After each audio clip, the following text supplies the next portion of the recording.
episode 117 of Anime and Us. I'm TJ. I'm Shawn. And this is the review show that reviews anime from A to Z. Sorta. Alright guys, so we spun the episode before last for Category X, and TJ picked Xmen. There wasn't a whole lot of choices. Because there was two choices and the other one looked terrible. Yeah. Next time, we're going to be kicking ourselves in the ass. Watch us come off with like 3 or 4 real bad ones. And bam, we're stuck with that one. That's what we were doing with this one, though. We were coming off of a few bad ones. Yeah, that's true. So, I needed the break. So we got Xmen 2011, that's when it came out. I think when we watched Blade, we went to the Blade specific wiki. This is still that, but it says Marvel Anime, which kind of encompasses all of them. But it still shows the wiki stuff for Xmen. So what I don't think I read before is that Marvel Anime, right? Because there's a couple different ones. There's Iron Man, there's Wolverine, there's X-Men, and then there's Blade. And it says is a 4 anime superhero television series and 2 direct-to-video films produced and collaborated between Marvel Entertainment and Japanese animation studio Madhouse. Madhouse is a good studio, which is something we'll talk about in a minute. It came out in 2011. That's essentially it. Whatever. So, I guess if there's 2 movies, maybe we'll tackle them after we tackle the other 2 animes eventually. Yeah, definitely. Or at the very least, we can put them in the other category when we start. Because we do need to add something in there instead of your name, because we just covered that last week. Yeah, definitely. So, I wanted to talk... It's pretty good. You should watch it first. Well, it's as good as Blade was. Yeah. And it's probably... Maybe a little better. Well, yeah, maybe. I kind of enjoyed this. I mean, I kind of enjoyed Blade too, but I'm probably going to give the same review as I gave Blade. Well, we'll get into it. I don't remember our scores for anything, so I have no idea what I'm going to give this is the same as that. But I wanted to just touch on for a moment about the art style. It's very unique, and I don't think Blade was quite unique as this. It's a weird combination of the X-Men, comic and the Japanese. Making it a little more artsy. It's just, especially with characters that I know and like. It's weird, but I like it a lot. I think that's your problem. I don't think you know of Blade as well as you do the X-Men. And yes, definitely. I think you know the X-Men more from animated than you would from movies. Well, I know both. Yeah, I know the X-Men animated I'm saying, but you only know Blade from movies, cinematic. Yes. So the transition from animated cartoon to animated anime is a more easy transition for you to recognize and enjoy because you have that experience. Yeah, I don't know. I really enjoyed the art in this. It just vibed, Yeah, I mean, it's definitely X-Men in anime style, but that's the thing. It's still just X-Men. Yeah, so the story, it's still X-Men. Like, the whole anime cliches and story, the way they do their stories didn't affect the story in any way. The only way this story is an anime in X-Men is because they add a Japanese girl and they go to Japan. Yeah, and a Japanese boy. Oh yeah, and a Japanese boy, I'm sorry. And Professor X has a love interest and has a son, apparently, who dies. Which is weird. Because it can't be canon, none of it. Yeah, well, yeah. So... overall I enjoyed it. But there didn't seem to be much of a story progression, especially when it came to Phoenix. Well, no. Phoenix, they start off with the Phoenix Saga at the end of it, where Jean dies, essentially. Yes. And then the second episode was like Phoenix Rising, or what was the title? It was something like that. Something like that. It was something like Rebirth or something. So, like, we were anticipating Jean Grey coming back in some form. Instead, it was just the X-Men reforming because they all took a break after Jean died. Yeah, so it really wasn't... I really thought it was going to somehow end up being a story of her coming back in one way or another, and it really wasn't that. It was more of a story of Cyclops dealing with his grief. Right, and then adding Emma Frost into it, which... She actually ends up, and Cyclops and their relationship going from icy to warm because they actually get married in the comics. Cyclops and Emma Frost eventually. So I think they were covering parts. It seems like they took aspects of comics over the years because the Phoenix Saga I think happened like 90s, but I don't think the Emma Frost stuff happened to like the 2000s. They just kind of mushed it together. Yeah, I think that's what happened. But I mean, it's 2011 this came out. 2011. Yeah, so I mean, you got. It's 40 years of comics, so you just pick and choose what you want. And you got like 12 episode anime. Normally when you do that with stories, you kind of pick and choose and squish it together, it's bad, but this was pretty good. No, I mean, it was fine because all you have to do is stick to the X-Men tropes and it's going to be good because It's Xmen. You say that, but some of the X-Men movies aren't that great. But because they don't stick to the tropes that great. Yeah. They veer too far off.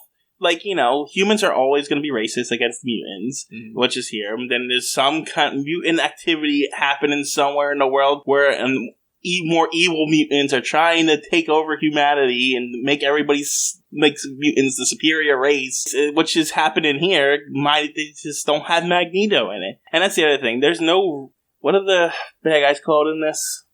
The group? Manifest? Xmen. The Xmen who... And then the other group of mutants, the 4...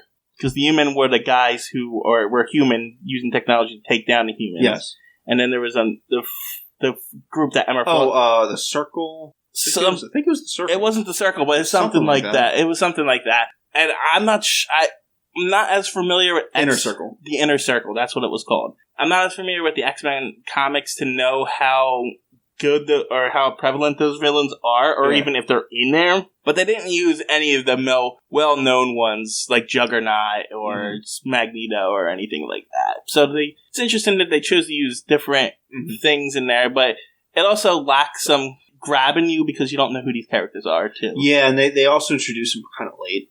So, like, Emma Frost is in it and everything, and she's from the Inner Circle, but she's separated herself. She's not with them anymore. But, like, the evil guy, you don't really...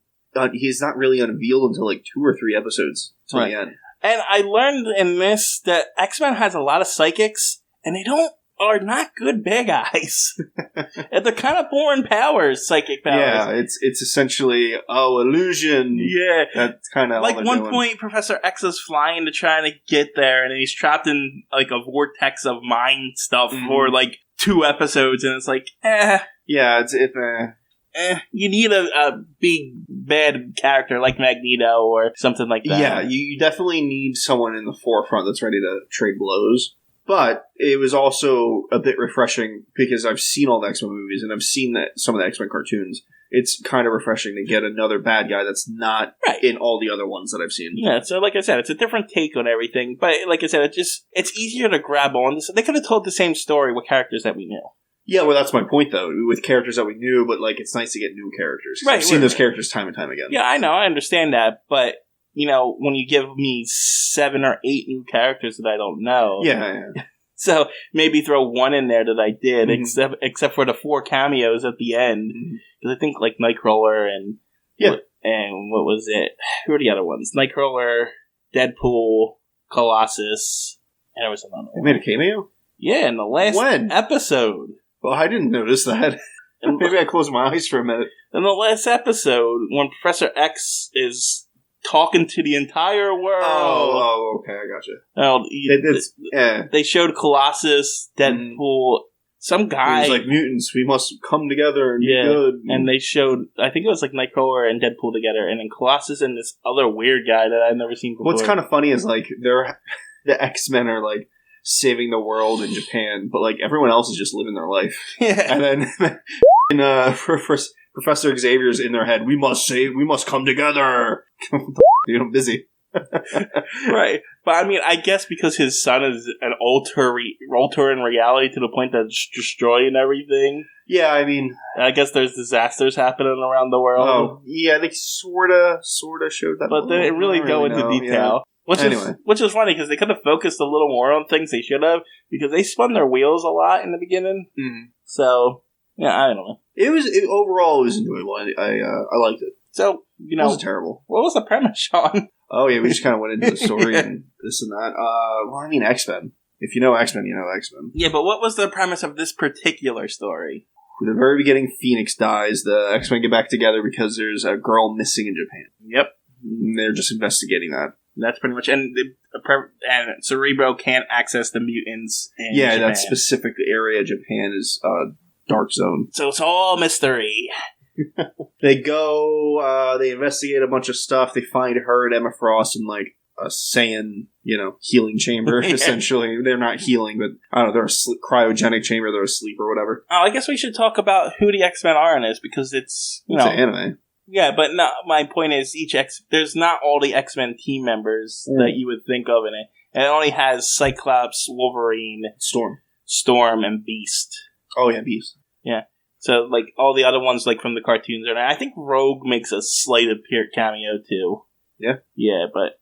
So, so they're investigating the missing girl. They find her and Emma Frost in the cryogenic sleeping chamber or whatever.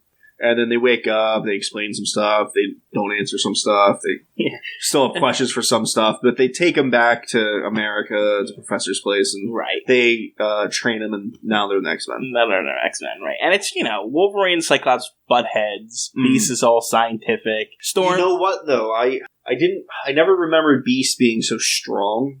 Yeah, I know he is. Yeah. But, like, everything I remember him doing, like, in here, you actually see him fighting really good. That's because... punching and knocking things out. You probably remember the cartoon better than anything else, right? And Beast gets arrested in the first episode and is, like, gone for, like, 20 episodes or something like that. It doesn't even appear in the series for a while. Hey, want to bring it back? So,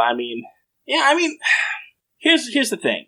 It's a decent X-Men cartoon, but it's really not an anime, which is what... It isn't, no. The anime is really just the art style. And it's just... Everything else is just regular. So, most American cartoons are episodic, right? Right. This is a regular American cartoon that's not serialized, but only for 12 episodes. And that's what it is. It's like you're watching a Saturday morning cartoon. Yes. Which is it's a good Saturday morning cartoon. Like, this is the same problem we had with Blade, though. Yes. So, it's not bad. It's just not it's really not good. What we watch. It's average. Yeah. It's an average watch. Maybe slightly above. If you like the X-Men. Yes, if you like the X-Men, if you're a fan. If you're a fan of comic books and the X-Men, then yes. Or superheroes. But objectively, I think this is a 5. I would say 6. Yeah. We both gave... It's good. It's something that's easy to watch, especially with it being on Netflix. Just click and play. Yeah, we both gave Blade a 5, too. For the same reasons. And, that's what I mean. I had the same review as this as I have a Blade, except the story's different. Uh-huh. It's just, it's a little bland at points, but... Yeah, it was a little slow and a little bland. But, because it's not really an anime. The music was very, very typical for a Saturday morning cartoon, X-Men. It's you expect that music with an X-Men cartoon. Yes. It wasn't bad, it was just you expected it. Right. No, exactly. So, it's a pretty average show. Yeah, alright. Oh, we gotta rank it against the others. Yeah, so, X. Yeah, that was too slow, too drawn out, just boring. Wow, I'm surprised you remember that one. Xenosaga. Didn't like that. Can't remember much of it. I remember we did that episode twice, remember? We had to record it twice, yeah. And I remember breast cannons. Oh, Christ. And there was another one, but I'm going to have to look it up because I do not remember what it was off the top of my head as I'm talking slowly to slowly, to draw it out, and I wasn't helping. Yes. Not that many for Y. Triple X-holic. I don't like that. But I would go X-Men, Triple X-holic, X, and then Xenosaga. Because I have zero positive memories of Xenosaga. I've blocked it out of my mind. I will say the opposite for Xenosaga and X, only because X was 26 excruciation episodes and Xenosaga was 12. That's fair. So that's why I'm going that way. Still put X-Men above... Oh yeah, Triple X I didn't hate. We both thought it was okay. Okay. But it's just okay. And if I'm going to watch an okay thing, I'd rather watch something that I know. Yeah. So, I'm a comic guy, and I love superheroes, and so I would rather watch X-Men easily. That's fair. Sorry for yawning so much. Alright, we're spinning for Y for next episode. You guys ready for this? I don't think we are. Is that? Oh, no. Oh, no. Yuri on Ice. You know what, though? This could be a good thing for the podcast. Maybe. You know why? Why? Because every time you get one of those boy loves things, it does well. That's fair. Oh, no. 12 episodes. Comedy, school, apparently school twice. And then Slice of Life. Well, Slice of Life. But I don't think it's the Slice of Life very normal. No, the poster is just all boys. All boys. Yeah, I think that's what it is. I think it's one of those boy... I think it's an anime for teen girls. Yeah, okay. That's what I think it's for. Isn't Yuri, gay love? And I think typically, but, their words have a lot of double and triple meanings. I don't think it means that in this. Okay. We could actually Google the translation. It's fine. Fine. Whatever. We'll have it ready for when we record the podcast, right, TJ? No, we won't. The show's story revolves around Yuri Katsuki. That's probably what it means right there. Yeah, there you go. That's why it's called Yuri on Ice. It's a pun. Oh, God. Who carried all of Japan's hopes on his shoulders to win at the Grand Prix finale ice skating competition, but suffering a crushing defeat. He returns home to Kyushu, right? Well, that's a U, not Kyo. Oh. Kyushu.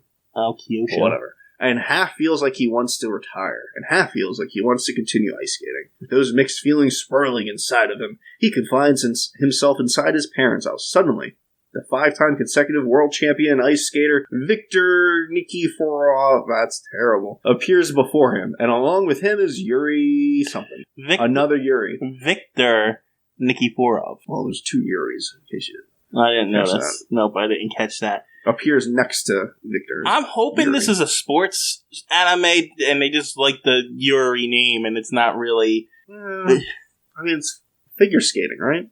Is it figure skating? I mean, it doesn't look like it's hockey. No, but, it could be ice skating, like races and ice stuff. Skating? Well, I guess we'll see, won't we? Anyway, a young Russian figure skater who is already defeating his seniors. Victor and both Yuris, take up the challenge. Alright, whatever. You just said figure skating, so it's figure skating. Did I? Yes. A young Russian figure skater. Oh, yeah, it is figure skating. I should probably listen to myself. Alright, guys, next episode, Yuri on Ice. Yay!